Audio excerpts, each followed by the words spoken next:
السلام علیکم ورحمۃ اللہ وبرکاتہ نحمده ونصلی علی رسولہ الکریم اما بعد فاعوذ باللہ من الشیطان الرجیم بسم اللہ الرحمن الرحیم رب اشرح لی صدری ویسر لی امری واحلل عقدۃ من لسانی یفقہوا قولی۔ قرآن مجید میں اللہ سبحانہ وتعالی کا ارشاد ہے وَمِنْ آيَاتِهِ أَنْ خَلَقَ لَكُم مِّنْ أَنفُسِكُمْ أَزْوَاجًا لِتَسْكُنُوا إِلَيْهَا وَجَعَلَ بَيْنَكُم مَّوَدَّةً وَرَحْمَةً إِنَّ فِي ذَلِكَ لَآيَاتٍ لِقَوْمٍ يَتَفَكَّرُونَ۔ اور یہ اس کی نشانیوں میں سے ہے، یعنی اللہ کی نشانیوں میں سے ہے کہ اس نے تمہارے لیے تمہارے اپنے میں سے، تمہارے نفسوں میں سے جوڑے بنائے تاکہ تم ان کی طرف سکون پاؤ، اور تمہارے درمیان محبت اور رحمت رکھ دی۔ یقیناً اس میں ان لوگوں کے لیے نشانیاں ہیں جو غور و فکر کرتے ہوں۔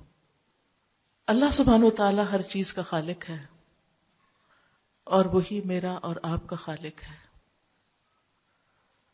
اس نے سب سے پہلے آسمان بنائے، زمین بنائی، زمین پر پہاڑ رکھے، درخت بنائے، اس کے اندر ہر طرح کے انسان کی ضرورت کا سامان رکھا، اور پھر سب سے آخر میں انسان کو بنایا، اپنے ہاتھ سے بنایا، آدم علیہ السلام کو، اور انہیں بتایا گیا کہ باقی یہ ساری چیزیں تمہارے لیے ہیں۔ خلق لکم ما فی الارض جمیعا، زمین میں جو کچھ بھی ہے وہ سب کا سب تمہارے لیے ہے۔ لیکن کیا زمین میں جو کچھ ہے وہ انسان کے لیے کافی ہے؟ اگر اس کی اپنی ذات کے اندر سکون نہ ہو، خوشی نہ ہو، اطمینان نہ ہو، اس کے لیے کوئی اچھا کمپینین نہ ہو، دنیا کی باقی چیزیں بے معنی لگنے لگتی ہیں اگر انسان اپنی ذات میں تنہا ہے۔ ایک ہونا صرف اور صرف اللہ رب العزت ہی کو زیب دیتا ہے، باقی تمام انسان کمزور ہیں، اور وہ اپنے سروائیول کے لیے، سکون کے لیے، خوشی کے لیے ایک دوسرے کے محتاج ہیں۔ انسان انسان کی ضرورت ہے، اور پھر خاص طور پر مرد کے لیے بیوی اور بیوی کے لیے شوہر، یہ انسان کی ایک ضرورت ہے۔ اللہ سبحانہ و تعالی سے بڑھ کر ہماری ضرورتوں کو کون جانتا ہے، کون پہچانتا ہے؟ اس لیے اس نے جب آدم علیہ السلام کو پیدا کیا تو ان کی تکمیل کے لیے انہی میں سے حوا علیہ السلام کو تخلیق کیا۔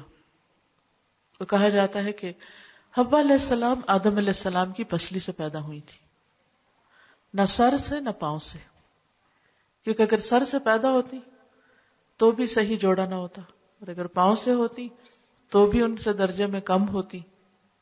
تو پسلی کا مطلب کیا ہے کہ ان کے لیے کمپینین، ان کی ساتھی۔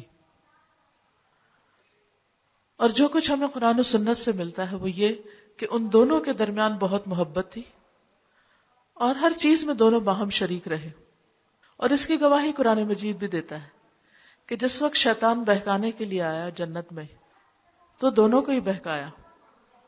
عربی زبان میں واحد اور جمع کے علاوہ دو کا صیغہ بھی ہے، تو مجھے بہت حیرت ہوتی ہے کہ عام طور پر دوسری زبانوں میں یا سنگولر ہوتا ہے یا پلورل ہوتا ہے، واحد ہوتا ہے یا جمع ہوتا ہے، تو جمع سے پہلے دو کا لفظ جو ہے وہ عربی زبان کا ایک خاص شعار ہے۔ اور جب قرآن مجید شروع میں پڑھتے ہیں اور آدم اور حوا دونوں کا ذکر اکٹھے آتا ہے ایز اے کمپینین، اور پھر شیطان ان کے پاس جیسے آتا ہے اور جیسے ان کو بہکاتا ہے، اور جس طرح وہ دونوں پھر جنت سے نکالے جاتے ہیں، ہر چیز میں باہم شریک ہیں، تو اس سے پتہ چلتا ہے کہ ایک مثالی جوڑا کیسا ہوتا ہے۔ اور پہلا جوڑا جو اللہ سبحانہ وتعالیٰ نے خود بنایا وہ ایک مثالی جوڑا تھا۔ دونوں کی بہت سی اولاد بھی ہوئی، اور پھر وہیں سے دنیا آباد ہوئی، اور اس کے بعد دنیا میں بہت سے انسان اللہ تعالیٰ نے پھیلا دیے۔ اس کے بارے میں بھی سورۃ النساء کے شروع میں آتا ہے یا ایھا الناس اتقوا ربکم الذی خلقکم من نفس واحدۃ وخلق منها زوجها وبث منهما رجالا كثيرا ونساء فاتقوا الله الذي تساءلون به والارحام ان اللہ کان علیکم رقیبا. اے لوگو اپنے رب سے ڈرو جس نے تمہیں ایک جان سے پیدا کیا اور اسی سے اس کا جوڑا بنایا. یعنی انسان کا جوڑا، انسان کی یعنی ایک مرد کے لیے بیوی خود انسان ہی کی ذات سے ہے، کسی اور مخلوق سے نہیں. کیونکہ اگر بیوی کسی اور مخلوق سے ہوتی تو پھر ان کے درمیان انس نہیں ہو سکتا تھا، محبت نہیں ہو سکتی تھی. آج انسانوں نے انسانوں کے آلٹرنیٹ کے طور پر جانوروں میں کمپینین شپ ڈھونڈنی شروع کی ہوئی ہے.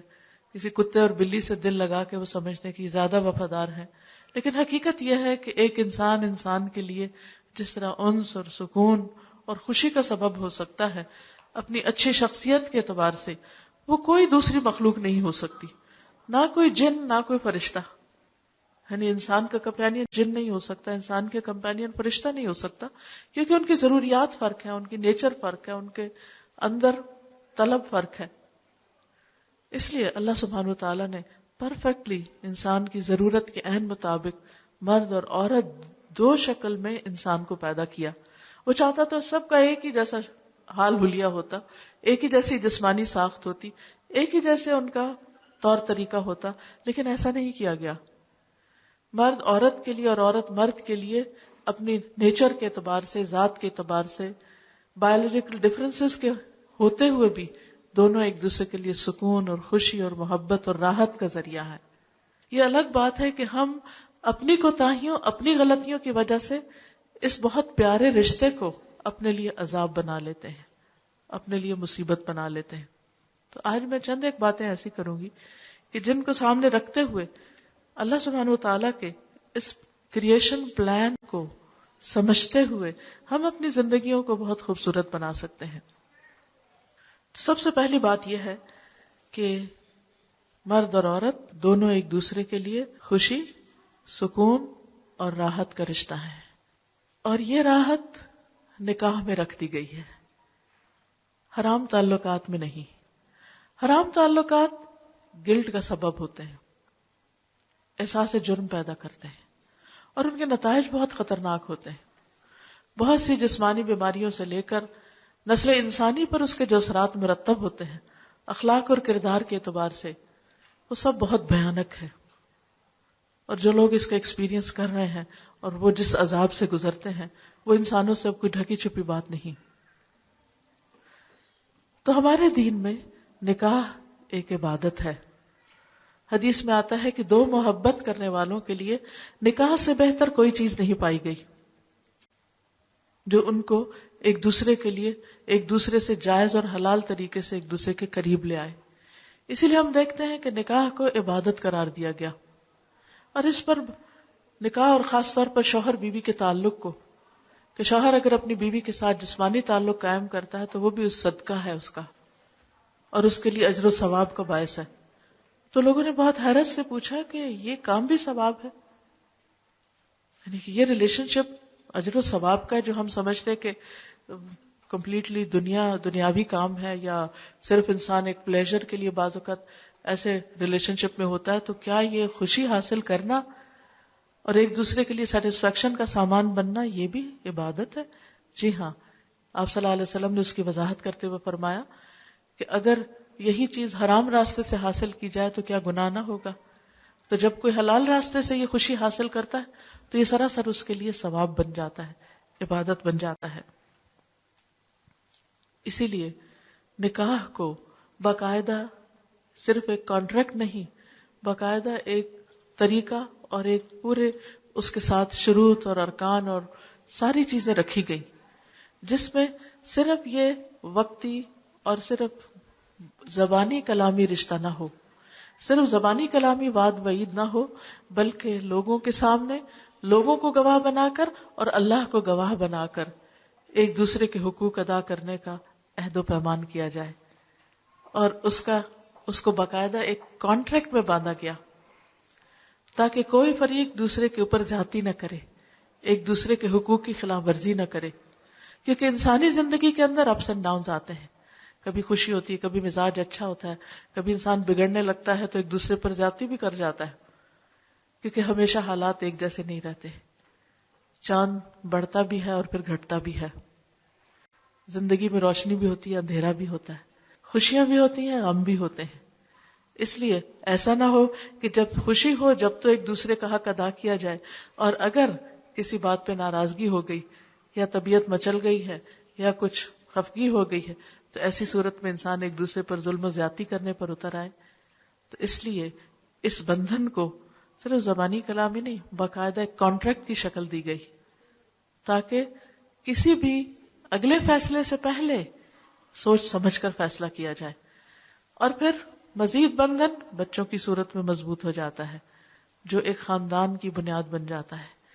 اور اس طرح یہ رشتہ صرف 2 دن کا یا 4 دن کا نہیں، صرف کسی دوستی یا وقتی محبت کے اظہار کا نہیں. وہ محبت تو اپنی جگہ ہے ہی، رحمت بھی ہے، سکون بھی ہے، لیکن اس کے ساتھ ساتھ اس کے کچھ لیگل آسپیکٹس بھی ہیں تاکہ یہ ایک لانگ ٹرم اور ایک نسلوں پر اثر انداز ہونے والا تعلق بن جائے. اسی لیے ہم دیکھتے ہیں کہ نکاح کے موقع پر ولی بھی ہے، گواہ بھی ہیں، حق کے مہر بھی ہے، اور پھر اس کا اعلان بھی ہے، کیونکہ جس نکاح میں اعلان نہ ہو وہ بھی نکاح قرار نہیں پاتا.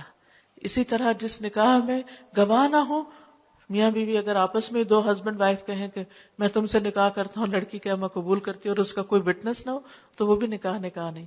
اسی لیے گارڈین شپ بھی ضروری ہے، ولی کا ہونا بھی ضروری ہے، تاکہ کیونکہ بچی، خاص طور پہ بچی کے لیے، کیونکہ اگر عورت بہرحال اپنی ذات میں بعض اوقات جذباتی ہونے کی وجہ سے اس کے اندر کچھ ایسی ویکنیسز ہوتی ہیں کہ وہ اپنے رائٹس کو پوری طرح خود پروٹیکٹ نہیں کر سکتی، تو اس لیے اس کے خاندان یعنی فیملی، لڑکی کے جو باپ یا بھائی یا مرد کی شکل میں اس کو ایک پروٹیکشن دی جاتی ہے تاکہ اگر کسی وقت اس کے ساتھ کوئی زیادتی ہونے لگے تو وہ بیچ میں انٹرفیئرنس بھی کر سکے.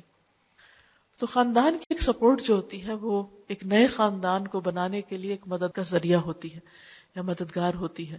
بالکل اسی طرح جیسے بعض اوقات جو کمزور پودے ہوتے ہیں ان کو سہارا دینے کے لیے ایک مضبوط لکڑی چاہیے ہوتی ہے، ایک سہارا چاہیے ہوتا ہے، اور اس کے ساتھ وہ بنتے ہیں، اور پھر وہ کمزور سی بیلیں آپ نے دیکھا ہوگا کہ پوری چھتوں پہ چڑھ کے کیسے کیسے رنگ لاتی ہیں. تو اس لیے اسلام نے نکاح کے لیے کچھ ارکان رکھے ہیں، کچھ شرائط رکھی ہیں، کچھ حدود رکھی ہیں. اگر ان تمام چیزوں کا خیال رکھا جائے تو ایک لڑکی کو پروٹیکشن بھی ملتی ہے اور اس کے ساتھ ساتھ خوشی بھی اور اس کے حقوق کی حفاظت بھی ہوتی. اسی لیے آپ صلی اللہ علیہ وسلم نے نکاح کے موقع پر مہر کی ادائیگی کو لازم قرار دیا. نہ صرف یہ کہ نبی صلی اللہ علیہ وسلم نے، بلکہ قرآن مجید کی آیت بھی ہے. اللہ سبحانہ وتعالیٰ کا ارشاد ہے، وَآتُوا النِّسَاءَ صَدُقَاتِهِنَّ نِحْلَةً، عورتوں کو ان کے مہر خوشی سے ادا کرو. یہ تم ان پر کوئی احسان نہیں جتا رہے، یہ ان کا حق ہے. اور شادی کے موقع پر مرد کی طرف سے کسی بھی طرح کا مانیٹری گفٹ جو ہے، یعنی کیش یا کائنڈ کی شکل میں، وہ اس بات کا سمبل بھی ہوتا ہے کہ آئندہ زندگی میں وہ اس کی ضروریات پوری کرنے کے اہل بھی ہے اور اس کے قابل بھی ہے، اور یہ کرنے کا ایک طرح سے عہد بھی ہے. اور اس پر دونوں طرح سے، یعنی قانونی اعتبار سے بھی اور اخلاقی اعتبار سے بھی، دونوں طرح مرد کو اس بات پر آمادہ کیا گیا کہ وہ بیوی بچوں کا نان نفقہ ادا کرے. پھر اسی طرح آپ صلی اللہ علیہ وسلم نے خود بھی اپنی تمام بیویوں کو حق مہر ادا کیا. ایک شخص نے آپ کے پاس آ کر کہا کہ میں شادی کرنا چاہتا ہوں، تو آپ نے کہا تمہارے پاس مہر میں دینے کے لیے کیا ہے؟ اس نے کہا میرے پاس تو کچھ بھی نہیں. آپ نے فرمایا نہیں، کچھ تو ہو، کیا لوہے کی ایک انگوٹھی بھی نہیں؟ تو اس نے کہا وہ بھی نہیں. تو آپ نے فرمایا اچھا یہ بتاؤ کہ تمہیں کچھ قرآن کا حصہ یاد ہے؟ تو اس نے کہا مجھے فلاں اور فلاں سورت یاد ہے. تو آپ نے فرمایا کہ اگر تم اس بات کا عہد کرو کہ شادی کے بعد یہ صورتیں اپنی بیوی کو سکھا دو گے تو یہ سکھانا جو ہے، یہ تمہاری مزدوری جو ہے، یہ ایک طرح سے اس کا حق مہر بن جائے گی. اسی طرح جب حضرت علی رضی اللہ تعالیٰ عنہ نے حضرت فاطمہ کے لیے پیغام نکاح بھیجا، نبی صلی اللہ علیہ وسلم نے فرمایا یہ تمہاری ہی ہے، خوشی سے اس رشتے کو قبول کیا، اور ساتھ ہی فرمایا کہ یہ بتاؤ کہ مہر میں دینے کے لیے کیا ہے، یعنی تم کیا دو گے.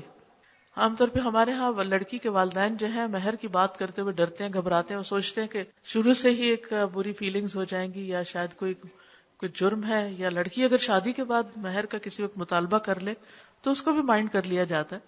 لیکن آپ صلی اللہ علیہ وسلم نے خود اپنی مثال سے یہ بات واضح کی کہ اچھا تم کیا دو گے. انہوں نے کہا میرے پاس کچھ نہیں ہے. آپ نے فرمایا وہ تمہاری حتمی زرہ کا کیا ہوا, وہ زرہ کہاں ہے تمہاری؟ تو آپ نے اس زرہ کو بکوا کر اس سے حضرت فاطمہ کے لیے مہر دلوایا تھا. اس سے اندازہ ہوتا ہے کہ شادی صرف زبانی باتوں سے خوش کرنے کا نام نہیں ہے, بلکہ لڑکی کی ذمہ داری اٹھانے اور بیوی کو ایک فائنینشیل سپورٹ اور پروٹیکشن دینا بھی اس کا حصہ ہے. اور اگر اس موقع پر کوئی شخص صرف اپنے ناموری کے لیے بڑی بڑی رقم لکھا دے یا کوئی بہت بڑی پراپرٹی لکھوا دے, لیکن اس کی نیت ادائیگی کی نہ ہو, وہ صرف یہ ہو کہ چلو وقتی طور پر خوش کرنے والی بات ہے کچھ بھی لکھ دو, اور بعد میں وہ ادا نہ کرے, تو یہ ایک دھوکہ ہے.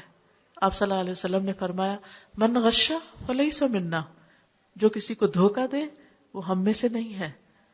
کہ جو زبانی کلامی تو خوش کرے لیکن حقیقت میں اس کا ارادہ نہ ہو اور عملی طور پر وہ کچھ بھی نہ کرے.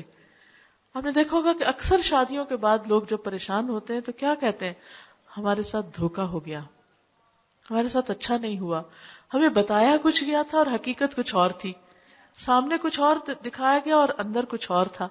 حتیٰ کہ بعض اوقات زیور اور کپڑے کے معاملے میں بھی بہت سے دھوکے کیے جاتے ہیں. کسی کا لے دے کے پہنا دیا جاتا ہے, پھر واپس لے لیا جاتا ہے, پھر دھوکے سے اس کو بعض اوقات ہٹائی لیا جاتا ہے, بکوا دیا جاتا ہے. تو یہ ساری چیزیں وہی کر سکتا ہے جس کے اندر خدا کا خوف نہ ہو. حالانکہ خطبہ نکاح میں جو 3 آیات پڑھی جاتی ہیں ان میں 4 دفعہ اللہ سے ڈرنے کی بات کی گئی, کیونکہ کوئی بھی شخص جب تک اللہ سے نہ ڈرتا ہو کسی کا حق دے نہیں سکتا. کیونکہ انسان کو انسان سے اختلاف بھی ہو سکتے ہیں, انسان کو انسان کے ساتھ ایسی کیفیات بھی ہو سکتی ہے کہ وہ ایک دوسرے سے کسی بھی بات پہ ناراض ہو, لیکن جو اس نے وعدہ کر رکھا ہے کچھ بھی دینے کا, اس کو پورا کرنا اس کے ذمہ لازم ہے. اسی طرح یہ ہے کہ نکاح کے بعد ولیمہ کرنا جو ہے یہ مرد کی ذمہ لازم ہے.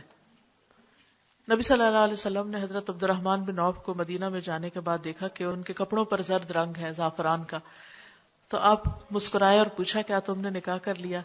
تو نے کہا جی ہاں میں نے نکاح کیا. آپ نے فرمایا کہ تم نے اپنی بیوی کو کیا دیا ہے, یعنی مہر کیا دیا؟ تو نے کہا کہ میں نے 1 گٹلی برابر سونا دیا ہے. تو آپ نے کہا اچھا اب تم ولیمہ کرو, اولم ولو بشاتن, خواہ ایک بکری ذبح کرو. اور یہاں تک کہ اس ولیمے کی دعوت کو قبول کرنا بھی لازم قرار دیا گیا. آپ نے فرمایا کہ جس کو دعوت دی جائے وہ اسے قبول کرے, خواہ وہ کھانا کھائے یا نہ کھائے. بعض اوقات ایسا ہوتا ہے نا کہ وقت نہیں ہوتا یا تھوڑے ٹائم کے لیے جا سکتے ہیں, یا آپ وہاں پہنچتے ہیں تو جو کچھ پکا ہوا ہوتا ہے وہ آپ کے کھانے کا نہیں ہوتا, آپ بیمار ہیں یا کسی بھی وجہ سے. تو حدیث میں خاص طور پر فرمایا کہ چاہے تم کھاؤ یا نہ کھاؤ لیکن دعوت میں ضرور جاؤ. یہ کس لیے؟ کیونکہ اس سے باہم محبت پیدا ہوتی ہے, اور یہ شادی میں جو اصل دعوت ہے وہ ولیمہ ہی کی دعوت ہے. پھر چند چیزیں اور ہیں, وہ یہ کہ نکاح سے پہلے لڑکے کے لیے لازم قرار دیا گیا کہ وہ لڑکی کو دیکھے. کیوں؟ تاکہ وہ پہلے سے ہی اس بات کا فیصلہ کر سکے کہ اس لڑکی میں کچھ اٹریکشن ہے یا نہیں. عورت کے اندر کی جو اٹریکشن ہے وہ کسی مرد کے لیے نکاح کا ذریعہ بن سکتی ہے, وہ اس کو اٹریکٹ کرتی ہے, لیکن پھر پرسنالٹی ہوتی ہے, شخصیت ہوتی ہے جس کی وجہ سے وہ ایک دوسرے کے ساتھ باقی رہتے ہیں یا تعلق باقی رہتا ہے. خوبصورتی, حسن, زیب و زینت, یہ تمام چیزیں اپنی جگہ ایک اہمیت رکھتی ہیں, لیکن یاد رکھیے یہ سب کچھ یہی نہیں.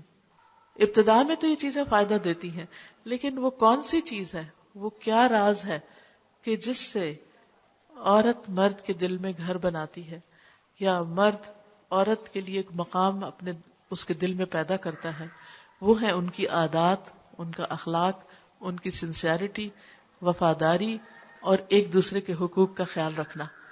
کہ جب تک یہ نہ ہو, آپس میں ایک دوسرے کے حقوق کا خیال نہ رکھا جائے, ایک دوسرے کی کیئر نہ کی جائے, ایک دوسرے کی رسپیکٹ نہ کی جائے, تو یہ گاڑی ساتھ چلنا مشکل ہوتی. عام طور پہ کہا جاتا ہے نا کہ مرد اور عورت گاڑی کے 2 پہیے ہیں. ویسے 2 پہیوں سے تو کوئی گاڑی نہیں چلتی, موٹر سائیکل ہی چلتا ہے, لیکن 2 طرفہ اگر کہا جائے تو اس میں بھی آپ دیکھیے کہ پھر وہ بیلنس ہونا بہت ضروری ہے. اگر ایک پہیہ بہت چھوٹا ہے یا کمزور ہے تو دوسرا بڑا ہے اور بھاری ہے, پھر گاڑی چل نہیں سکتی, اس کو تبدیل کرنا پڑتا ہے.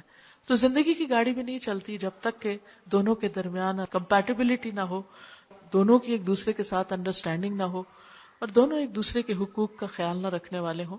اور ان حقوق کے خیال میں جو اہم ترین چیز ہے وہ اللہ کا ڈر ہے. کیونکہ بہت دفعہ انسان کے اوپر ایسی کیفیات آتی ہیں کہ اس کو دوسرے فریق سے کتنی بھی محبت ہو لیکن کبھی کبھی غصہ بھی آ جاتا ہے اور کبھی کبھی ناراضگی بھی ہو جاتی اور بیڈ فیلنگ بھی ہوئی جاتی ہے. تو اس کو پھر دوبارہ کس طرح درست کیا جائے، اس کے لیے ضروری ہے دونوں ایک دوسرے کا حق کبھی نہ چاہتے ہوئے بھی اپنے لیے نہیں اللہ کے لیے ادا کرنے والے ہوں. کیونکہ انسان بعض اوقات صرف دوسرے کی خوشی کے لیے کچھ کر رہا ہوتا ہے. مثلا بیوی سارا دن اپنے آپ کو سجاتی بناتی، گھر کو صاف ستھرا رکھتی ہے، کھانا بناتی، گھر کی ہر ضرورت کا خیال رکھتی تاکہ شوہر خوش ہو جائے. کہ بعض اوقات ایسا ہوتا ہے کہ وہ اپنی کسی پریشانی میں اور اپنی کسی فکر میں ہوتا ہے، اس کو کچھ بھی نظر نہیں آ رہا ہوتا.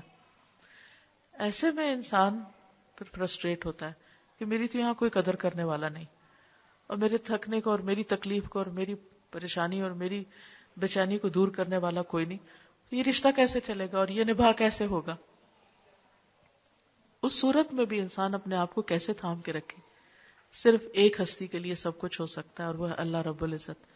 جو انسان یہ کہتا ہے کہ میرے اس تھکنے کا ریوارڈ اگر مجھے وقتی طور پر آج نہیں ملا تو کہیں اور سے مجھے ملنے والا ہے اور ضرور ملنے والا ہے، یہ چیز انسان کو صبر کرنے پہ مجبور کر دیتی.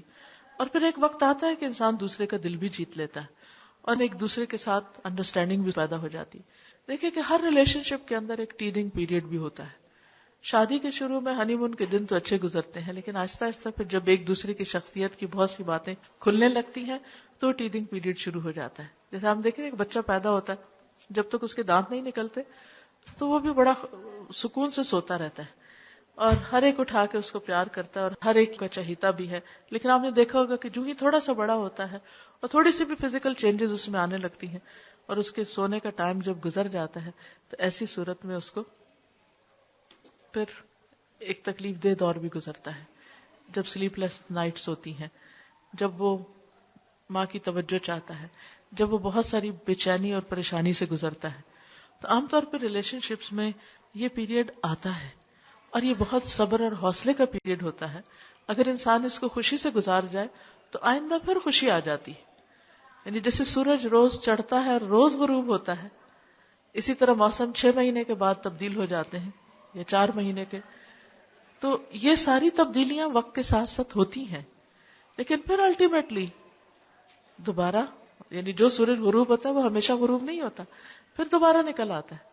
لیکن پھر جو نکلا ہوا روشنی جب درمیان میں بالکل برائٹ ہو جاتا ہے پھر دوبارہ غروب کی طرف چلا جاتا ہے. ریلیشن شپ بھی بالکل اسی طرح ہوتے ہیں، کیونکہ اللہ سبحانہ وتعالیٰ نے فرمایا کہ اس میں بہت سی نشانیاں ہیں غور و فکر کرنے والوں کے لیے.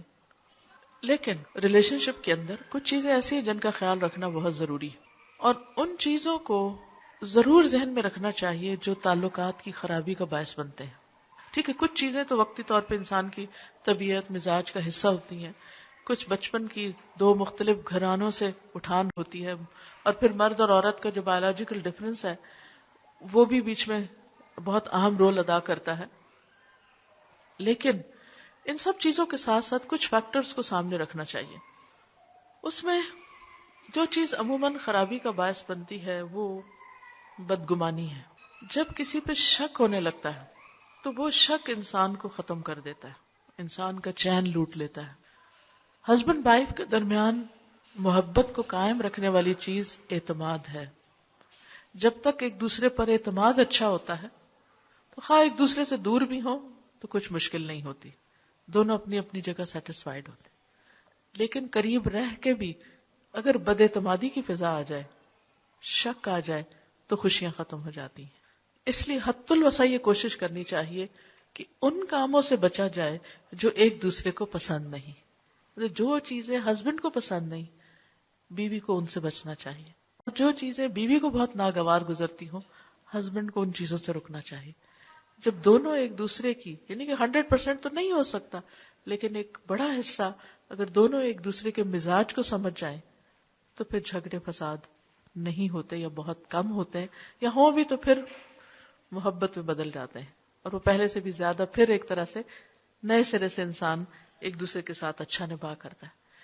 اسی طرح بد اعتمادی اعتماد کے ساتھ ساتھ تنگ نظری سے بچنا چاہیے، نیرو مائنڈیڈ نہیں ہونا چاہیے، اور ایک دوسرے کے ساتھ ایک دوسرے کی چھوٹی چھوٹی بات کو مائنڈ نہیں کر لینا چاہیے، کیونکہ بعض اوقات جب شادی ہوتی ہے تو دونوں میں سے کسی ایک کی یا دونوں طرف کی ایک پوزیسو ایٹیٹیوڈ جو ہوتا ہے کہ بس دوسرے شخص کا سب کچھ ہی میرا ہے، اور جب ہم دوسرے سے محبت کرتے ہیں یا محبت کا اظہار کرتے ہیں تو پھر ہم کیا چاہتے ہیں کہ یہ شخص بس اب کسی اور کی طرف توجہ نہ کرے۔ اگر شوہر ہے تو اگر وہ ماں سے بھی بات کرے گا تو بیوی کو کھلنے لگتا ہے کہ ماں کا سر ماتھا کیوں چوم رہا ہے، اگر بہن بھائیوں سے بھی بات کرتا ہے تو وہ بھی بعض اوقات برا لگنے لگتا ہے۔ یہ تنگ نظری نہیں ہونی چاہیے، دل کھلا ہونا چاہیے۔ جو محبت میں آپ کا حصہ ہے وہ آپ کا ہے، بیوی کی جگہ اور کوئی نہیں ہو سکتا۔ لیکن یہ بھی یاد رکھیے کہ جس ماں نے تکلیف اٹھا کے جنم دیا ہے اور سالوں سال دعائیں مانگ مانگ کے اس کو پالا ہے اور بڑا کیا ہے اور اس منزل تک پہنچایا ہے کہ جب وہ کامیابی کے ایک اعلیٰ منزل کو پہنچا تو اب آپ کے ساتھ اس کا ریلیشن شپ ہو رہا ہے، تو جس نے یہ ساری منزلیں طے کی ہیں اس کا حق اپنی جگہ ہے، اس حق کو کبھی فراموش نہیں کرنا چاہیے، بلکہ شوہر کی مدد کرنی چاہیے کہ وہ اپنی ماں کا خیال رکھ سکے اور اس کا ساتھ دینا چاہیے۔ اگر وہ کسی قسم کی کمی کوتاہی کر رہا ہے تو ایک اچھی بیوی کی خوبی یہ ہے کہ وہ اس کو توجہ دلائے کہ تمہاری ماں تمہارا انتظار کر رہی ہے، تمہاری ماں بھی محبت کی مستحق ہے، تمہاری ماں احترام کی مستحق ہے۔ یہ جب ساس کو بھی اس چیز کا احساس ہوتا ہے کہ ہماری بہو ہمارے بیٹے سے بھی زیادہ ہمارا خیال رکھتی ہے اور اس سے بھی زیادہ ہمارے لیے کیئرنگ ہے، تو بے پناہ محبت پیدا ہو جاتی ہے۔ اور اس میں اگر دل نہ بھی مان رہا ہو تب بھی انسان کو پازیٹیو سائڈ سوچنی چاہیے کہ اس وقت عمر کے اس حصے میں ماں کی جو بھی حالت ہے، کیونکہ عموماً یہ ہوتا ہے کہ جب تک بیٹے جوان ہوتے ہیں مائیں مینوپاز کو پہنچ چکی ہوتی ہیں، ان کے چڑچڑے پن کا دور آ چکا ہوتا ہے یا پھر ان کی کئی بیماریاں شروع ہو جاتی ہیں، اب وہ پہلے سے بھی زیادہ ٹچی ہو جاتی ہیں، حساس ہو جاتی ہیں، وہی جو ساری زندگی خود بہت کچھ صبر کرتی نہیں، اب بہو کے معاملے میں ان سے بھی صبر نہیں ہوتا، چھوٹی چھوٹی بات مائنڈ کرنے لگتی۔ تو ایسے میں جو بزرگ ہے وہ تو بزرگ ہے، اس کو تو اس کی بزرگی کی وجہ سے ایکسکیوز کیا جا سکتا ہے، لیکن ایک نئی لڑکی کے لیے ایک ٹیسٹ بھی ہوتا ہے اور ایک صبر کا امتحان بھی اور اس کی بہادری کا امتحان بھی، کہ ان ساری چیزوں کو کتنی بہادری اور کتنے بڑے دل کے ساتھ وہ فیس کر سکتی۔ تو چھوٹی چھوٹی چیزوں کو دل پہ نہیں لینا چاہیے، بہت سی چیزوں کو اگر اگنور کر دیا جائے تو آپ دیکھیں گے کہ بڑے سے بڑا شعلہ بھی جب بھڑکتا ہے نا، تو اگر آپ تھوڑی دیر ویٹ کریں تو آہستہ آہستہ شعلہ نیچے ہوتے ہوتے ہوتے پھر ایک وقت آتا ہے آگ بجھ جاتی، اور پھر باقی کیا رہتا، راکھ، جس کی کوئی حقیقت نہیں ہوتی۔ تو بہت سی باتیں، بعض اوقات لوگ بڑے غصے میں آ کے بڑی بڑی باتیں کہہ جاتے ہیں، بڑی خراب باتیں بھی کہہ جاتے ہیں جس سے آپ کو آگ لگ جاتی ہے، اور آپ کہتے ہیں بس اب تو میں نے اس کو معافی نہیں کرنا، اب تو میں نے چھوڑنا ہی نہیں، اب تک بس انف از انف، بہت ہو چکی۔ لیکن اگر آپ دیکھیں کہ اس وقت آپ تھوڑا سا سچویشن کو اوائڈ کر کے آگے پیچھے ہو جائیں اور فوری ری ایکشن نہ کریں، تھوڑا سا پاز دے دیں اپنے آپ کو، تو آپ دیکھیں گے کہ تھوڑی دیر کے بعد وہ آپ کے دل کی آگ بھی ٹھنڈی ہونے لگے گی اور دوسرا فریق بھی ٹھنڈا ہو جائے گا، اور پھر جب آپ دیکھیں کہ حالات نارمل ہو گئے ہیں پھر دوبارہ سے ٹھیک ہے، وہ اپنے آپ کو بھی واپس لانے میں ٹائم لگتا ہے لیکن امپاسبل نہیں ہے، بہت پاسبل ہے۔ تو ہمیشہ انسان دوسرے کے عمل کے مطابق ریاکٹ نہ کرے، اپنا اخلاق، اپنا عمل، اس کا خود ڈیسیژن لے، مجھے کیا کرنا ہے، مجھے اپنے آپ کو کسی اور کا تابع نہیں کرنا کہ وہ اچھا ہے تو میں اچھا ہوں اور اگر وہ خراب ہے تو میں کیوں اچھی بنوں۔ نہیں، ہمیں اللہ سے اجر لینا ہے، اللہ کی خاطر اچھا بننا ہے۔ جب وہاں اتنا زبردست ریوارڈ ہے تو ہمیں کس بات کی پریشانی، ہم کیوں نہ وہ کریں جو وہ ہم سے چاہتا ہے، کیونکہ جتنی بھی عبادات ہیں ان سب میں جو وزنی چیز ہے وہ حسن اخلاق ہے، اچھا اخلاق ہے جو انسان کے لیے قیامت کے دن بھی جنت میں جانے کا سبب بنے گا، کیونکہ جنت انتہائی خوبصورت بستی، اس میں ہر شخص نہیں جا سکتا، اس میں وہی جائیں گے جو وہاں سجیں گے، جن کے ظرف بڑے ہوں گے، کیونکہ اس کی وسعت زمین و آسمان برابر ہے۔ اتنی بڑی جگہ پر وہی رہ سکتے ہیں، رہنے کے قابل ہیں جن کے دل بڑے، جن کی سوچ بڑی ہے، جو بڑی بڑی باتوں کو پی جاتے ہیں۔ والکاظمین الغیظ والعافین عن الناس، جو لوگوں کو معاف کر سکتے ہیں۔ واللہ یحب المحسنین، احسان کرنے والوں کو اللہ پسند کرتا ہے، اللہ ان سے محبت کرتا ہے. ایسے ہی لوگ، ان کے لیے خوشخبری دی گئی ہے کہ ان کے لیے وہ جنتیں تیار کی گئی ہیں کہ جن کی وسعت زمین و آسمان کے برابر ہے. اس کو پانا، اس کے لیے آپ صلی اللہ علیہ وسلم کو جب جنت دکھائی گئی تو آپ خوش ہو گئے، اور آپ نے فرمایا کہ اتنی خوبصورت جگہ کون یہاں نہیں آنا چاہے گا. لیکن جب آپ کو اس کا رستہ دکھایا گیا تو کانٹوں سے بھرا ہوا تھا، آپ اداس ہو گئے. آپ نے فرمایا صرف ہمت والے یہاں تک پہنچیں گے، اس رستے کو صرف ہمت والے پار کریں گے. کیونکہ اکثر ایسے ہوتا ہے نا کہ تکلیف دہ چیزیں انسان دیکھ کے سہ کے ایک دن ہمت ہار کے بیٹھ جاتا ہے، بس اب آگے نہیں جا سکتے، اتنا ہی کافی ہے، یہیں ختم. لیکن انسان ہمیشہ ہی کہے اتنا گزر چکا، اب تھوڑا ہی رہتا ہے. جیسے کوئی لمبے سفر سے آتے ہیں نا، تو اب پھر بار بار ٹائم دیکھتے، اچھا کتنا رہ گیا، اچھا 10 گھنٹے گزر گیا، اب 2 گھنٹے، اچھا 4 گھنٹے، بس ختم، اتنا گزر گیا، اب یہ بھی گزر جائے گا. تو انسان کے لیے اس زندگی کا عارضی ہونا ایک بہت بڑی نعمت ہے، کیونکہ اس دنیا میں انسان خوشیوں کے جتنے بھی سامان اکٹھے کر سکے کر لے، لیکن یہاں کی خوشیاں پائیدار نہیں ہیں. ایک چیز کو پورا کرتا ہے تو دوسری ہاتھ سے چھٹتی، اس کو کھینچتا ہے تو کچھ اور ہاتھ سے چھٹ جاتا ہے. پورا کر ہی نہیں سکتا، کیونکہ اللہ نے اس دنیا کو پرفیکٹ بنایا نہیں، پرفیکشن صرف جنت میں رکھی ہے. اس لیے کبھی بھی یہاں کوئی تکلیف پہنچے تو انسان اس جنت کے اور اس آخرت کی کامیابی کے انتظار میں ان چیزوں کو معمولی جانے. کیونکہ وہاں اگر کسی کو جب جنت کو دکھایا جائے گا تو وہ اندر صرف ایک جھلک دیکھ کے اس سے پوچھا جائے گا بتاؤ کبھی کوئی غم دیکھا، تو کہے گا رب العزت تیری ذات کی قسم میں نے آج تک کوئی غم دیکھا ہی نہیں. اور یہ اس شخص کی حالت ہوگی جو دنیا میں سب سے زیادہ دکھی ہوگا. اور اسی طرح جہنم کا ایک جھلک دیکھ کے، ایک جھونکا دیکھ کے دنیا میں سب سے زیادہ آرام میں رہنے والا انسان کہے گا یا رب میں نے کوئی خوشی نہیں دیکھی، کوئی آرام نہیں دیکھا. تو اس لیے اصل منزل تو وہ ہے، اصل گھر تو وہ ہے، اور اسی کے لیے انسان کو دنیا میں کام کرنا ہے. دنیا میں اللہ تعالیٰ جو بھی انسان کو بھلائی دے اس کی نعمت ہے، اس پر شکر. لیکن غم ہلکے ہو جاتے ہیں، تکلیفیں ہلکی ہو جاتی ہیں جب انسان کی نظر آخرت پہ ہوتی ہے، جب وہاں کی فکر لگ جاتی ہے. پھر کچھ اور چیزیں ہیں کہ جن کی وجہ سے تعلقات اچھے نہیں ہوتے، اور وہ ہیں ڈس فنکشنل کمیونیکیشن، اچھی کمیونیکیشن کا نہ ہونا. کامیاب شادی کے لیے ہسبینڈ وائف کی کمیونیکیشن کا اچھا ہونا بہت ضروری. اور اگر ابھی تک ہم نے کمیونیکیشن کے گر یا سکلز نہیں سیکھے تو ہم میں سے ہر ایک کو سیکھنے چاہیے، اور ان باتوں کو ٹپس میں پتہ ہونا چاہیے کہ جو تعلق کو خراب کرتی ہے. اس میں پہلی چیز جو ہے وہ ہے نہ سننا، ناٹ لسننگ. جب کوئی بات کر رہا ہو تو دھیان نہ دینا، توجہ نہ دینا، غور سے نہ سننا. نبی صلی اللہ علیہ وسلم کی اگر ایک سنت اپنا لی جائے، اور وہ کیا تھی کہ جب آپ سے کوئی بات کرتا تھا تب صرف کان سے نہیں پورے وجود سے سنتے تھے، اپنی باڈی کو پوری طرح اس کی طرف متوجہ کر لیتے تھے، اور برابر کے لیول پہ کمیونیکیشن کرتے تھے. اگر کوئی کھڑا ہے تو بیٹھے نہیں رہتے تھے، کھڑے ہو جاتے تھے. اگر کوئی بیٹھا ہوا تو صرف سر پہ کھڑے ہو کے بات نہیں، بیٹھ جاتے تھے. بہترین کمیونیکیشن آمنے سامنے کی کمیونیکیشن تھی، جس میں انسان کا پراپر آئی کانٹیکٹ ہو اور دوسرے کو محسوس ہو کہ یہ میری بات میں دلچسپی لے رہا ہے. جب یہ کسی کو تسلی ہو جاتی ہے نا کہ دوسرا میری بات سن رہا ہے، تو آپ دیکھیے کہ خود بخود دوسرے کے دل میں محبت پیدا ہو جاتی. عموماً ہم اپنے دھیان میں ہوتے ہیں، اپنے خیالوں میں ہوتے ہیں، اپنے کاموں میں ہوتے ہیں، اور جب کوئی شخص ایک ہی طرح کی روز بات کرے تو اس سے بھی ہم بور ہونے لگتے ہیں. اب ہسبینڈ گھر آتا ہے اور بیوی کو بس کمپلینٹس آتی ہیں، اور وہ بلاک کر لیتا ہے. وہ کہتے ہیں کہ اس کی عادت ہے روز باتیں کرنا، لہذا وہ اخبار لے لے گا یا کوئی اور چیز اور اپنے دنیا میں ہوگا. اور وہ بابا کہ آپ سن رہے ہیں؟ ہاں ہاں میں سن رہا ہوں. اور اگر پوچھا جائے ریپیٹ کرے کیا کہا تو کچھ پتہ نہیں کیا کہا. اس سے دل ٹوٹتے ہیں، چاہے مرد ہو یا عورت.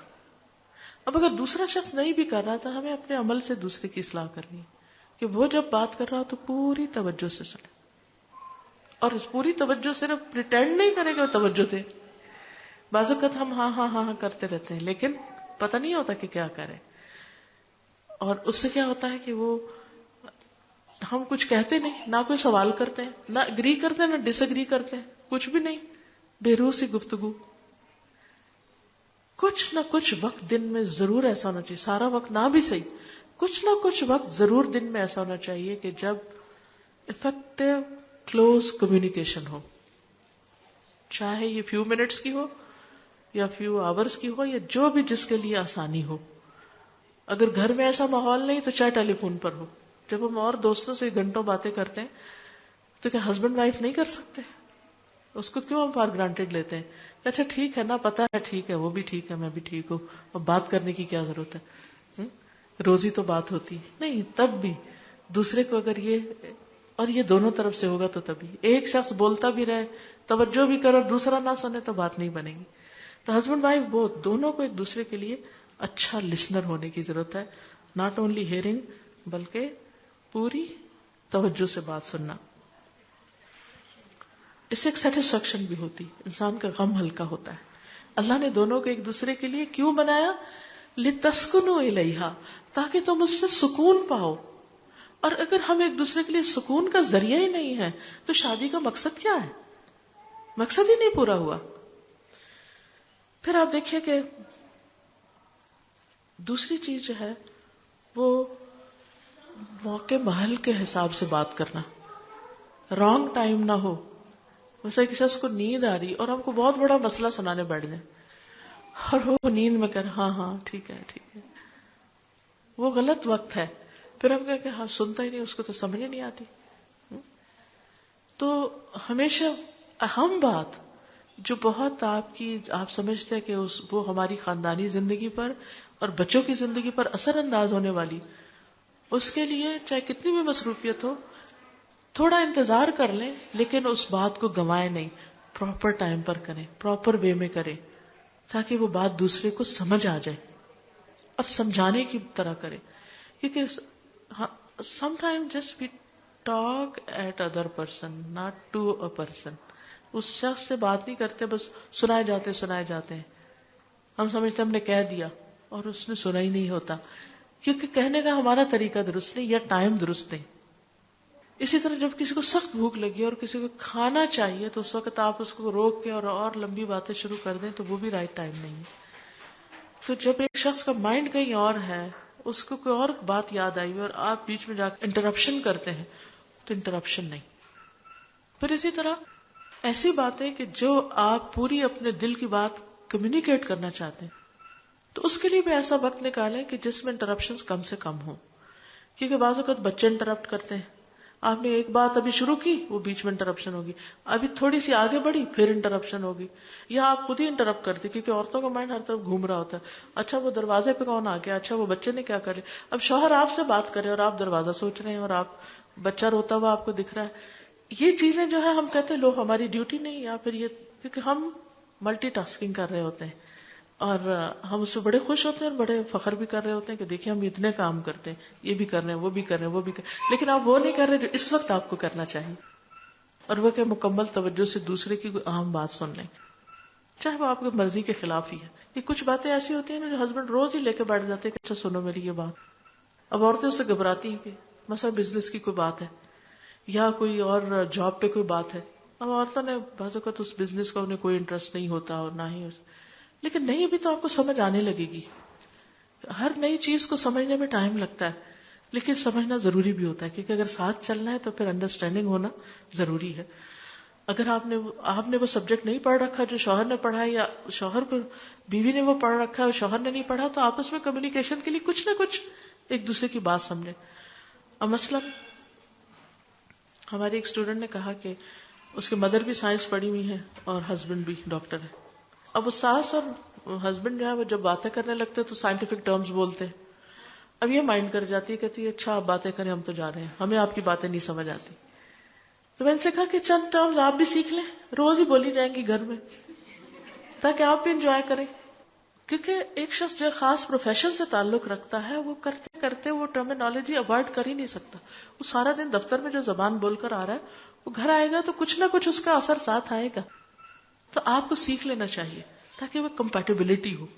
پھر اسی طرح بعض ہسبینڈس کو یہ ہوتا ہے کہ ہمارے ساتھ کوئی چیلنجنگ گفتگو کرے.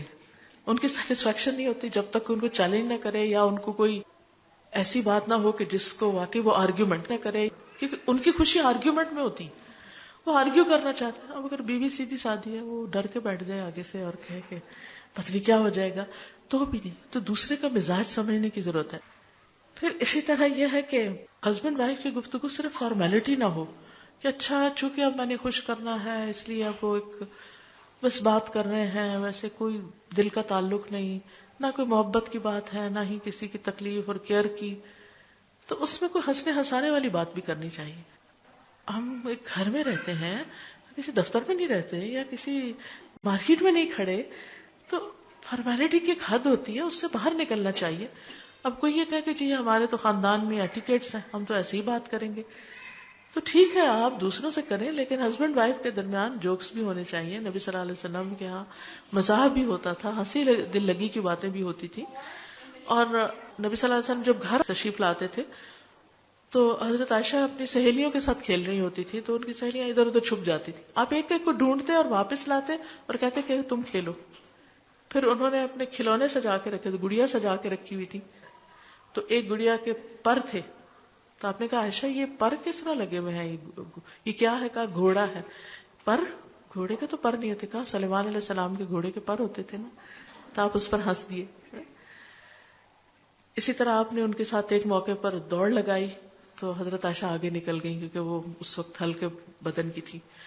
پھر کچھ عرصے کے بعد دوبارہ دوڑ لگائی تو حضور صلی اللہ علیہ وسلم آگے نکل گئے. اس وقت حضرت عائشہ کے جسم کچھ بھاری ہو چکا تھا. تو آپ نے عائشہ یہ اس دن کا بدلہ ہے. تو ہمارے یہاں عام طور پر جو لوگ مذہبی ہو جاتے ہیں یا دین میں آ جاتے ہیں وہ سمجھتے ہیں کہ شاید اب گھر میں بھی ہر وقت ہم نے کوئی خول چڑھا کے رکھنا ہے.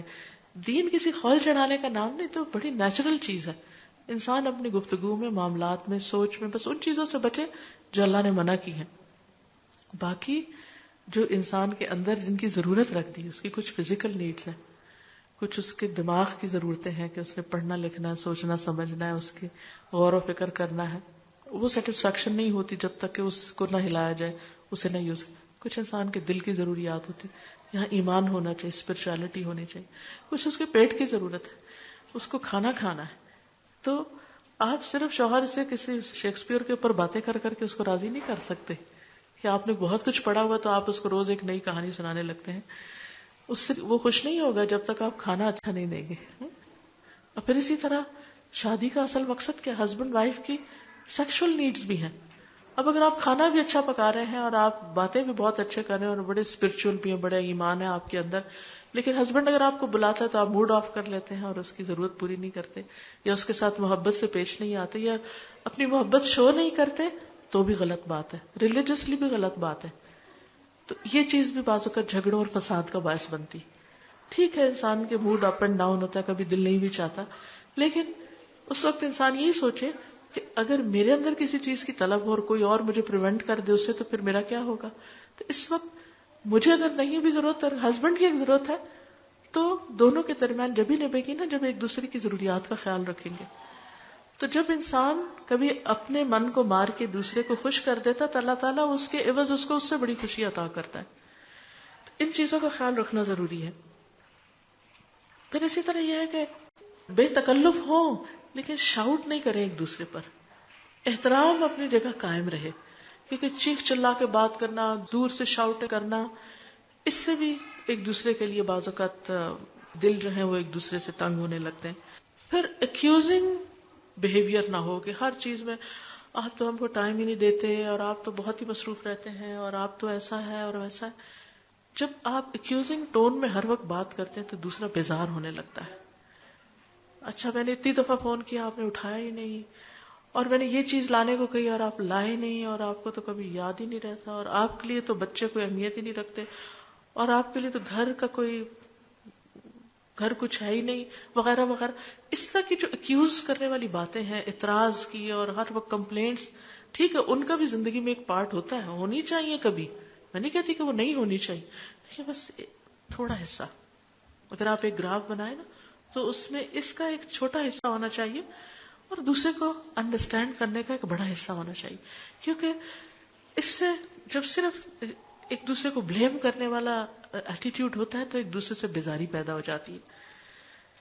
پھر اسی طرح یہ ہے کہ زبان درازی، گالی گلوچ، بدتمیزی، بد اخلاقی، یہ دلوں کو اس طرح پھاڑ دیتے ہیں کہ پھر جوڑنے مشکل ہو جاتے ہیں.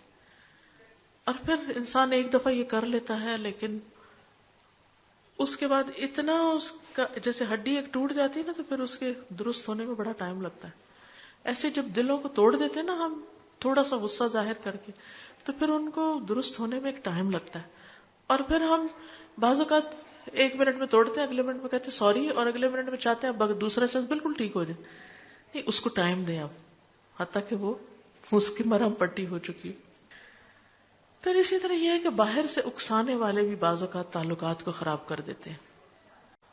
ہسبینڈ وائف کے درمیان اچھے بھلے تعلقات ہوتے ہیں لیکن کوئی رشتہ دار، کوئی دوست، کوئی ادھر ادھر کے لوگ وہ آ کے ایسی ایسی باتیں کرتے ہیں کہ جس کی وجہ سے ایک محبت بھرا رشتہ جو ہے اس کے اندر رکھنے پڑنے لگتے ہیں. اس بارے میں نبی صلی اللہ علیہ وسلم نے بہت سختی سے فرمایا کہ جس نے شوہر کے خلاف اس کی بیوی کو بدظن کیا، یعنی شوہر کے خلاف اس کی بیوی کے دل میں کوئی ایسی چیز ڈال دی، وہ ہم میں سے نہیں. اس بات پر بھی آپ صلی اللہ علیہ وسلم نے خبردار کیا ہے کہ ابلیس ہر روز اپنا تخت پانی پر لگاتا ہے اور وہ پانی پر لگانے کے بعد شام کو سارے اس کے جو چیلے ہوتے ہیں اس کے پاس آتے ہیں اور اپنے اپنے کارنامے سناتے ہیں. تو وہ کہتے ہیں کہ تم نے کچھ نہیں کیا، کوئی بگ ڈیل نہیں. پھر ایک شیطان آتا ہے، وہ کہتا ہے کہ میں فلاں میاں بیوی کے پیچھے لگا رہا حتیٰ کہ ان کو لڑا دیا. تو ابلیس کو وہ کہتا ہے کہ میں اس کے پیچھے لگا رہا جب تک کہ ان میں لڑائی نہیں ہوگی، چھوڑا نہیں. تو اس اعتبار سے بھی اپنے آپ کو پروٹیکٹ کرے کہ شیطان آئے گا، کیونکہ وہ جیلس تھا نا. جیلسی کی وجہ سے بہت سے رشتے خراب ہوتے ہیں، چاہے وہ جیلسی قریبی رشتہ دار کی طرف سے ہو. اب یوسف علیہ السلام کے بھائی ان سے جیلس ہو گئے تھے، آدم علیہ السلام کے ساتھ ابلیس جیلس ہو گیا تھا. تو یہ جیلسی کا فیکٹر ہر جگہ موجود ہوتا ہے. جب اللہ تعالیٰ کسی بندے کو کوئی نعمت دیتا ہے تو ضرور کوئی نہ کوئی جیلس ہو جاتا ہے. اس وقت پھر انسان کو کیا کرنا چاہیے؟ بعض اوقات دلوں میں ہوتا ہے حسد، ہمیں تو نہیں پتا کہ کون ہم سے خوش ہے اور کون جیلس ہے. تو ہم دوسروں کے پیچھے نہ پڑیں اور ہم بدگمانی کر کے نہ کہیں فلاں کی نظر لگی اور فلاں جیلس اور فلاں نے مجھ پہ کچھ کر دیا اور فلاں ایسا اور ویسا. نہیں، ہمیں یہ کہا گیا کہ آپ اپنی پروٹیکشن کا انتظام کر لیں. اب ایسا اگر کسی شہر میں چور پھر رہے ہوں تو اب آپ ان کو نہیں پکڑ سکتے. آپ کیا کرتے ہیں؟ اپنے گھر کو پروٹیکٹ کرتے ہیں، ڈبل لاک لگاتے ہیں، گیٹ کیپر کھڑے کرتے ہیں، سیکیورٹی گارڈز کھڑا کرتے ہیں، اور کئی کچھ کرتے ہیں کہ آپ اپنا سیکیورٹی کا انتظام کر لیتے ہیں. تو بالکل اسی طرح شیطان تو ہر جگہ پھر ہی رہے، تو آپ نے اپنی سیکیورٹی کا انتظام کرنا ہے. اور وہ سیکیورٹی کیا ہے؟ اللہ کا ذکر. اللہ کا ذکر انسان کے لیے قلعے کی طرح ہے کہ جس کو انسان جب اللہ کا ذکر کرتا ہے تو پروٹیکشن میں آ جاتا ہے، اس قلعے کے اندر آ جاتا ہے اور پھر شیطان آ نہیں سکتا، سارے دروازے بند ہو جاتے ہیں. تو اس کے لیے ضروری ہے کہ صبح شام کی دعائیں، صبح شام کے اذکار، اور کچھ یاد نہیں تو آیت الکرسی صبح اٹھتے ہی، صبح کے وقت اور فجر کی نماز کے بعد اور شام کی نماز کے بعد اور عصر کی، ہر نماز کے بعد آیت الکرسی ایک ایسی چیز ہے کہ جس کی وجہ سے انسان پوری طرح پروٹیکشن میں آ جاتا ہے، اللہ کی حفاظت میں آ جاتا ہے. پھر بات یہ ہو رہی تھی کہ دوسروں کی انٹرفیئرنس ہسبینڈ وائف کے بیچ میں، یہ صرف لڑکی کی ساس کی طرف سے نہیں ہوتی، بعض اوقات لڑکے کی ساس کی طرف سے بھی ہوتی. ہم مائیں بعض اوقات بیٹیوں کا پیچھا کیے رکھتی ہیں اور چھوٹی چھوٹی بات میں ہم انٹرفیئر کرتے ہیں. اچھا کیا کھایا تھا، کیا بنایا تھا، کہاں گئے تھے، یہ ملا کہ نہیں ملا، ایسا ہو گیا یا نہیں ہوا. ان باتوں کی وجہ سے بعض اوقات بہت گڑبڑ ہو جاتی ہے. بچوں کو ایک فریڈم دینی چاہیے کہ آپس میں ایک دوسرے کے ساتھ انڈرسٹینڈنگ کریں، کیونکہ کر ہم محبت کر رہے ہوتے ہیں لیکن الٹا دشمنی کر رہے ہوتے ہیں. پرسنلی میں نے اپنی بیٹیوں کے ساتھ ایک اصول رکھا، میں نے کہا بیٹا شادی ہو رہی ہے، اب تم جانو، تمہارا ہسبینڈ جانے، تمہارے سسرال جانے، مجھ سے کوئی توقع نہ رکھنا کہ چھوٹی چھوٹی باتوں میں تمہیں کوئی چیزیں بتاؤں گی. میں نے جو سکھانا تھا سکھا دیا, میں نے تمہیں قرآن بھی پڑھا دیا, میں نے دنیا کا بھی جو بتانا تھا بتا دیا. اب اپنی عقل استعمال کرو, خود ڈیسیژن لو, لوگوں کے ساتھ بنا کے رکھو. اگر تمہیں کسی کی طرف سے بھی کوئی ٹربل ہے تو تم اس کا دل جیتو. کسی کو کانکر کرنے کا طریقہ اس کے اوپر زور زبردستی کرنا اور لڑائی جھگڑا کرنا نہیں ہے. کیونکہ بعض اوقات ہم سمجھتے ہیں کہ اگر شاؤٹ کر لیں گے یا ہم زور سے کوئی بدتمیزی کر لیں گے تو دوسرا دب جائے گا. یہ بہت ہی گھٹیا طریقہ کسی کو دبانے کا. تھوڑی دیر سہم کے چپ ہو جائے گا مگر اس کا دل نہیں آپ جیت سکتے. محبت فاتح عالم. قرآن پاک نے یہ گر بتایا ہے کہ اگر تمہارے اور دوسرے کے درمیان دشمنی بھی ہے تو تم کیا کرو, ادفع باللتی ہی احسن, جو اچھا طریقہ ہے, اچھا اخلاق ہے, اس کے ساتھ اس کو دور کرو. فَإِذَا الَّذِي بَيْنَكَ وَبَيْنَهُ عَدَاوَةٌ كَأَنَّهُ وَلِيٌّ حَمِيمٌ. تمہارے اور اس کے بیچ میں اگر کوئی دشمنی ہے تو خوب گہرا دوست بن جائے گا. نبی صلی اللہ علیہ وسلم کی کامیابی اصل میں ہے کیا؟ آپ نے دشمنوں کو دوست بنایا. آپ دیکھیے کہ فتح مکہ کے موقع پر کتنے کم لوگ ہیں, یعنی نہ ہونے کے برابر خون بہایا گیا اور مکہ فتح ہو گیا. ایسا فاتح دنیا میں کون سا ہے؟ کہیں مثال نہیں ملے گی آپ کو. پھر کیا ہوا؟ کوئی بھی شخص جب آیا, اس نے کلمہ پڑھا, آپ نے اس کو بڑی سے بڑی رسپانسبلٹی دے دی. خالد بن ولید ہو, ولید بن مغیرہ کے بیٹے, یا پھر حارث, یا پھر ابو جہل کے بیٹے اکرمہ ہو, یا اور بھی آپ کے جتنے بڑے بڑے دشمن تھے, ان کی اولادیں جب آپ کے پاس آئیں, انہوں نے ایک دن بھی ان کو تانا نہیں دیا تھا کہ تمہارے باپ نے یہ کیا تھا میرے ساتھ. نیور. اس لیے کبھی کسی کو آر نہ دلائیں. انسان ہے نا, ہر ایک سے غلطی ہو جاتی. اور اس شخص کو بہت بڑا ظالم قرار دیا گیا کہ جو کسی ایک شخص کا عیب بیان کرنے کے لیے پورے قبیلے اس کے قرآن ڈالے, جنرلائز کر دے. غلطی ایک کی ہو اور سارے خاندان کو بدنام کر دیا جائے. بعض اوقات ایسا ہوتا ہے نا کہ اگر بہو کے ساتھ کوئی کسی قسم کی کوئی مس انڈرسٹینڈنگ ہو گئی تو پھر صرف بہو تک نہیں ہم رہتے, بہو کے ماں باپ, بہن بھائی, پورا کنبہ قبیلہ خاندان سب بیچ میں شامل ہو جاتا, حالانکہ ان کا کوئی قصور نہیں ہوتا. اب دیکھیے کہ آج کل کون کسی کی ذمہ داری لے سکتا ہے؟ بہن بھائی بھی ایک دوسرے کی نہیں لے سکتے. تم فلاں سے نہیں ملو گے کہ تمہاری بہن ایسی ہے, تم اس سے نہیں ملو گے, تم ماں باپ کے گھر نہیں جاؤ گی کیونکہ تمہاری بہنیں ایسی ہیں, تمہارا بھائی ایسا ہے, فلاں ایسا ہے. بھائی ساری زندگی تو لڑکی نے ماں باپ کے گھر گزاری, اگر اب تک نہیں بگڑی تھی تو کیا ابھی بگڑ جائے گی؟ یہ صرف شیطان ہمارے دل میں ڈالتا ہے, وسوسے ڈالتا ہے, ہمارے دل کو پریشان کرتا ہے, اور پھر ناروا قسم کی ریسٹرکشنز ہم لگا کے سوچتے ہیں کہ شاید ہم اس طرح کامیاب ہو جائیں گے. تو بات یہ ہے کہ محبت ایک ایسا ہتھیار ہے, اللہ کا ذکر اور دعا ایسا ہتھیار ہے کہ جس کے برابر کی کوئی چیز نہیں. اس لیے بہت ضروری ہے کہ انسانوں کے معاملے میں ہم معاف کرنے والے ہوں, محبت کرنے والے ہوں, وہ دیں یا نہ دیں ہمیں, ہم کرنے والے ہوں. تو پتھر سے پتھر دل بھی موم ہو سکتے ہیں. اور اللہ کے معاملے میں اللہ سے ڈر کر اللہ کی رضا کے لیے, اللہ کی خوشی کے لیے انسانوں کے حقوق ادا کرنے والے ہوں, اور پھر اللہ کے بھی حقوق, کیونکہ اللہ تعالیٰ نے سب کچھ دیا, اور کیا اسی کی نافرمانی کریں گے؟ جس کا سب کچھ اور جس نے پیدا کیا اور جس کے پاس واپس جانا ہے, تو انسان کی عقل مندی یہ کہ سب سے زیادہ اس کو خوش کرنے کی کوشش کرے. کیونکہ ایک وقت آئے گا جب سارے ہمیں چھوڑ جائیں گے اور ہم اکیلے اپنے رب کے سامنے کھڑے ہوں گے. اس وقت کو سامنے لا کر اس کی رضا کے لیے, اس کی خوشی کے لیے انسان بڑے سے بڑا کام کر سکتا ہے. اور پھر حقیقت میں مطمئن وہی ہوتا ہے جو اللہ کے فیصلوں پہ راضی ہو جائے. انسان کوشش کرے, لیکن اس کے بعد یہ ہے کہ ہر ایک کا رزق اللہ نے لکھا ہے. کسی کو ہم سے زیادہ دیا, کسی کو ہم سے کم دیا, کسی کو کسی چیز میں آگے بنایا, کسی کو کسی چیز میں آگے کیا. تو اس لیے بہت ضروری ہے کہ ہم اللہ کی محبت حاصل کرنے کے لیے ظالم نہیں, مظلوم تو بن جائے, محسن بنے. مظلوم سے مراد یہ ہے کہ اگر کسی نے ہمیں دو باتیں سنا دی اور ہم صرف ایک ہی کہہ سکے تو کوئی بات نہیں, کافی ہے, لیکن ظالم کی حد میں نہ چلے جائیں. اور دوسرا یہ, چونکہ اللہ احسان کرنے والوں سے محبت کرتا ہے, اس لیے ہم محسن بن کے جئیں. اللہ تعالی ہم سب کو اپنی رحمت کے سائے میں رکھے. وآخر دعوانا ان الحمد للہ رب العالمین. سبحان اللہ والحمد للہ ولا الہ الا اللہ واللہ اکبر ولا حول ولا قوة الا باللہ العلی العظیم. اللہم صل علی محمد وعلی آل محمد كما صليت على إبراهيم وعلى آل إبراهيم إنك حميد مجيد.